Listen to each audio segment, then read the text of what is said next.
Hello Capricorn, Sun, Moon, Rising, and Venus signs. Kamusta kayo? Sana po ay nasa mabuti kayong kalagayan.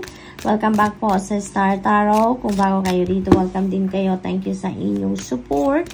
I truly appreciate it. God bless you all. Pauna mensahe ni Capricorn ay throne. Ayan, position of authority.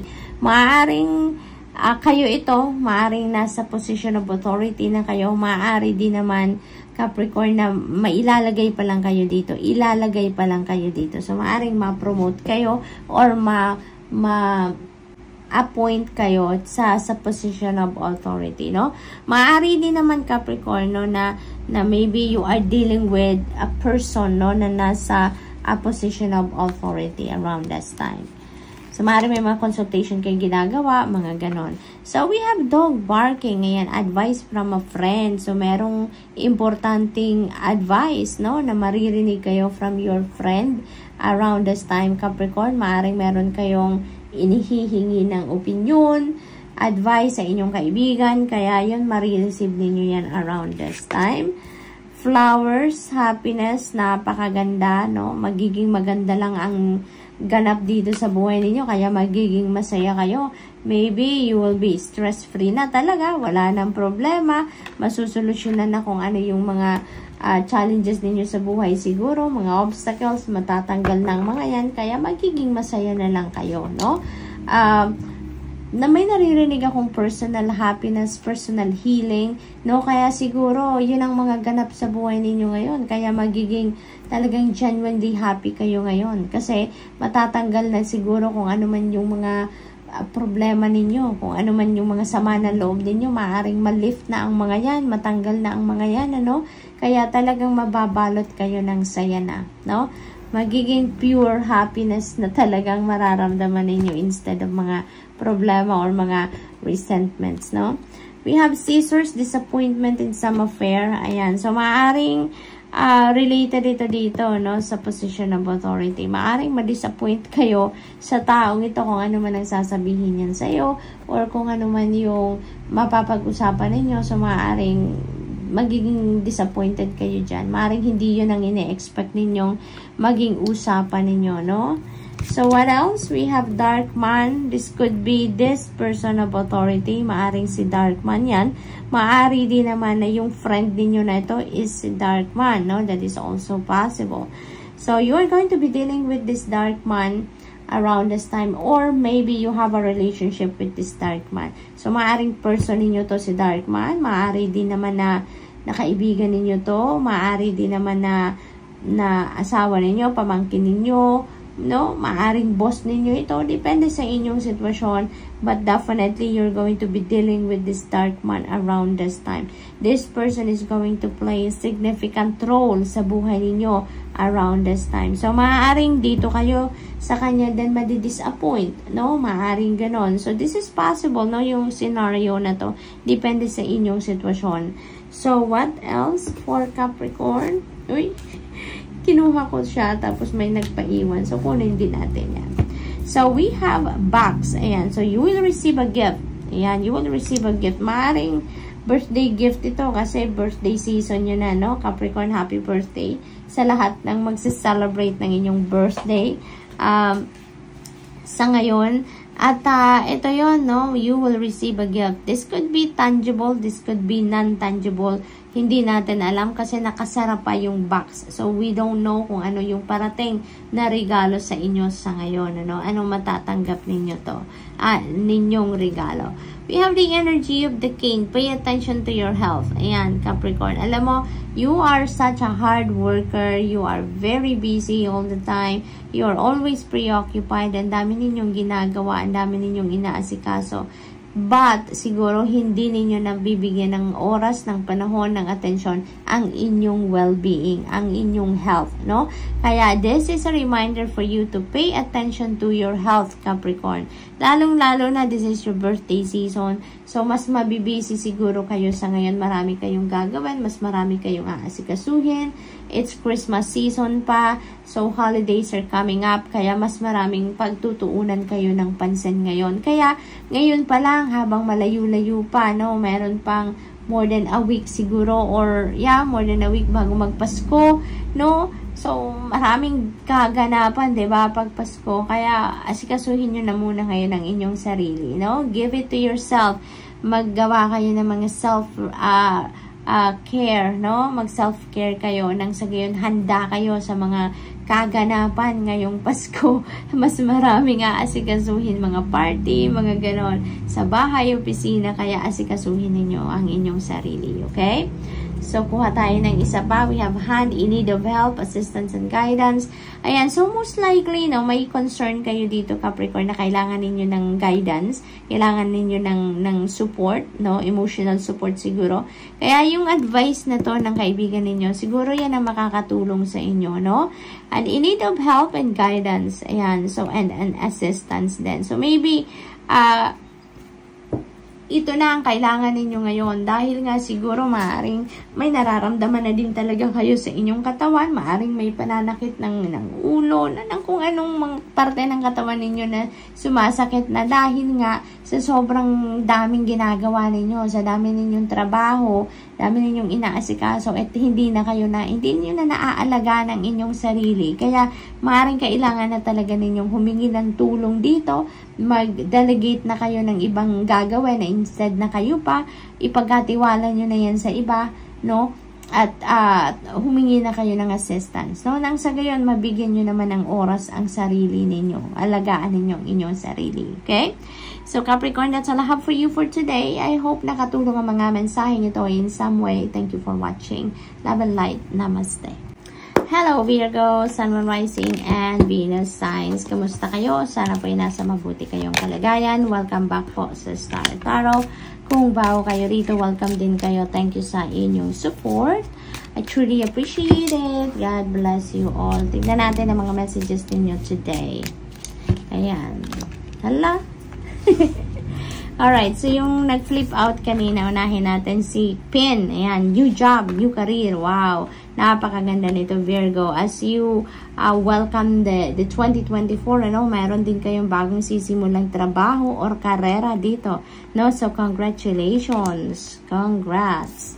What else? We have love. Ayan. So, maaaring magsisimula din kayo ng bagong pag-ibig, bagong relationship, bagong level ng iyong commitment with your person. Maaaring ganon. This could be also new love connection for some of you, no? Virgo, meron sigurong mabubuo ditong bagong love connection. No? Love is in the air. No? Love is in the air. Kung nasa established relationship na din kayo, Virgo, maaari din talaga na, kumbaga, mas magiging loving kayo ngayon, mas magiging passionate kayo with each other. You're going to show your love talaga, no, sa inyong person. So, July, maaring merong magagandang ganap dito or meron siguro kayong plano na gusto ninyong isakatuparan by July. Maari din naman na may mga plano kayo na gusto ninyong makuha yung resulta or matapos ninyo kung ano man yung plano ninyo yan by July. Maaaring yung target date dito ng accomplishment nito or yung pagtatapos ng kung ano mang plano na ito is in July, no? So, may naririnig din akong travel. Maaaring ang iba sa inyo is planning to travel in July, no? Maaaring ganun din ang sitwasyon dyan for some of you. So, good luck po. What else? We have fun, romance, celebration, and party. Ayan talaga. So, love is in the air talaga sa ngayon. For some of you, romance is in the air. So, focus ninyo ngayon ang inyong relationship, no? That is really beautiful, really awesome, Virgo. Kasi talagang in love ngayon si Virgo. For some of you, hindi naman ito magre-resonate sa lahat. Kaya kunin nyo lang kung anong sasakto sa inyong sitwasyon. So some of you is so much in love din talaga sa ngayon. Maaaring may isa-celebrate kayo dito na okasyon ninyo with your person, anniversary, mansari, mga ganon. Maaaring merong ikakasal din sa inyo dito, no? Maaaring wedding bells na ang maririnig natin, Virgo, very soon. Maaaring ganon din ang ganap. Maaari din talaga ngayon na party season, no? Party season kasi December na. So, maaring meron din kayo mga pinagkakaabalahang party nag-i-held ngayon. Maaring kayo yung mag-organize ng mga party. Maaari din ganon ang ganap dito for some of you, Virgo. So, busy si Virgo. Carriage, ayan, a journey, either physical or mental. Maaring ang iba sa inyo dito talagang may pinaplanong gawin, no? May mga plano kayo siguro nag-iisip, malayo yung nararating ng isip ninyo, malayo ang nilalakbay ng isip ninyo sa ngayon because maybe you are really planning. That could be related to this July energy, no? Yung pinaplano ninyo ditong gawin. Siguro yun ang pinagkakaabalahan din ninyo. And aside from that, maaari din na may travel dito, may short journey dito kasi maliit lang yung courage na nandito. So, maybe short journey lang yan, no? Maaring literal na magbabiyahe kayo, magdadrive kayo siguro, kalapit bayan, maaring ganon, or maaring may bibisitahin kasi kayo dito, maaring ganon, ano? Maaring short trip lang din ito, that is also possible. Maaring one day visit, two day visit, yung ganon sa pamilya, or kung kanino man, no, maaring ganon ang gagawin ng iba sa inyo dito, Virgo. So, what else? We have younger woman. Yan. So, dealings or relationship with the younger woman. So, this could be anyone din sa buhay ninyo, no? That is going to play a significant role sa inyo sa ngayon. Maaring si younger woman, ito yung karelasyon ninyo, no? Mas nakakabata sa inyo. Maaring siya yung karelasyon ninyo. Maaring ito yung love of your life. Maari din naman na for others of you, maaring anak ninyo ito.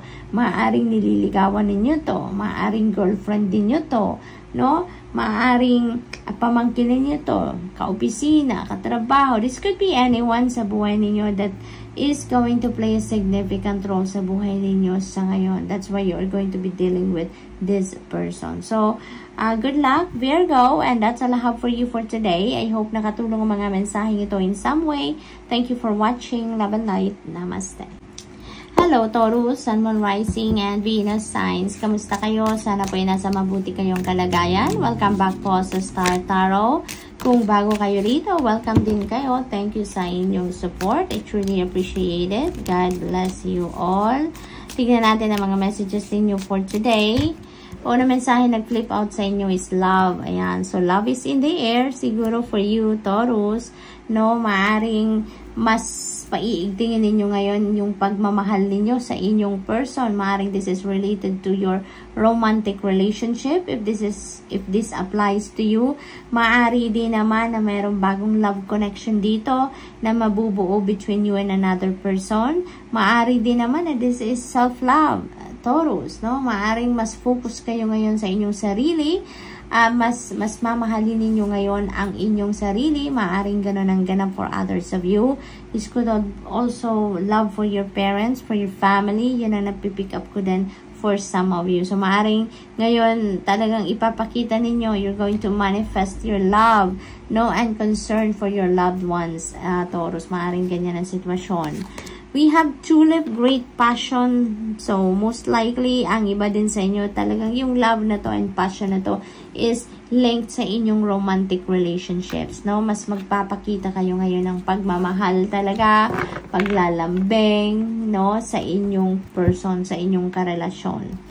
What else? We have wealth. Family wishes come true. This is beautiful, Taurus. Merong wish ang inyong pamilya na magka-come to fruition, no? Beautiful. Maaari din naman na this is wish ninyo para sa inyong pamilya na magka-come to fruition. So, this is really beautiful. This is time for happiness kasi makukuha nyo kung ano yung gusto ninyo sa ngayon, no? Yung wishes ninyo is going to come true na talaga. Wow! What else? We have lobster, financial pinch. Ayan, this is a warning for you then. Taurus, lalong-lalo na ngayong panahon ng pagraregaluhan talaga. Maraming pagraregaluhan, maraming pagkakagastusan. Kaya mag-iingat din kayo sa inyong spending. This is a warning for you, no, na kung hindi ninyo ma-monitor ang pagpasok ng mga pera at paglabas ng pera ninyo, hindi ninyo matignan ang inyong budget, kung hindi kayo susunod sa inyong budget, yung mga ganon, maaaring ma-experience din yung financial pinch na ito, no? Okay, this is a warning for you na pumasok lang kayo doon sa kung ano lang ang nasa budget ninyo as much as possible, no? Iwasan yung mga spending na hindi naman necessary, yung hindi naman nasa budget, yung mga ganon. So, monitor, no? Monitor ninyo ang inyong spending para hindi kayo magkaroon ng financial pinch, okay? So, we have chain of events that will affect your life that could be related sa family wishes na to, that could be related to your love and romantic relationship din na mga events na ito, no? Parang meron domino effect dito na mangyayari. Parang merong pagbabago sa isang parte siguro ng buhay ninyo, and that is going to affect, no, the rest, no? Maraming parte ng buhay ninyo din ang maaapektuhan ng pagbabagong yan. So, maaring ganun ang ganap. Let's say, for example, diba, yung sa relationship ninyo, pag maganda ang inyong relasyon, maganda ang samahan ninyo with your person, may love talaga between each other, diba, maraming naaapektuhan kasi mas masaya kayo. So, gumaganda ang inyong disposition sa buhay, maganda ang mga decision making ninyo, maganda ang samahan, dahil masaya kayo, and the rest of the family nararamdaman yan, nakikita yan, kaya sila nagiging masaya din, diba? So, maganda, nagiging smooth sailing ang lahat. So, example lang yan, ano? Kaya, maaring, din, ganon ang magiging epekto ng kung ano man ang sitwasyon ninyo sa isang area. Maraming, yan, domino effect yan, ano? Maraming maaapektuhan din. Kaya, kung maganda ang ganap, magiging maganda rin ang epekto niyan sa iba. Kung hindi maganda ang ganap, maaring hindi rin maganda ang mararamdaman ng iba, diba, na mga kasamahan ninyo sa bahay. So, what else? We have desk and pay attention to your work. Okay, so, this is also a reminder for you, Taurus, kasi siguro may mga distractions, no? So, don't be distracted. Kapag nagtatrabaho, as much as possible, put your 100% focus on what you are doing. Nang sa gayon, walang discrepancy, walang mga pagkakamali, walang mga mistakes na mangyari dyan sa inyong ginagawa. Lalong-lalo na kung ang mga ginagawa ninyo ay crucial, delikado, sensitive na mga bagay yan, no? Make sure that you are paying attention to your work, no? Focus kayo, okay? Focus. Kung nasa trabaho, dapat yung isip ninyo nasa trabaho din talaga, no? Don't get distracted. So, Taurus, that's all I have for you for today. I hope nakatulong ang mga mensaheng ito in some way. Thank you for watching. Love and light. Namaste.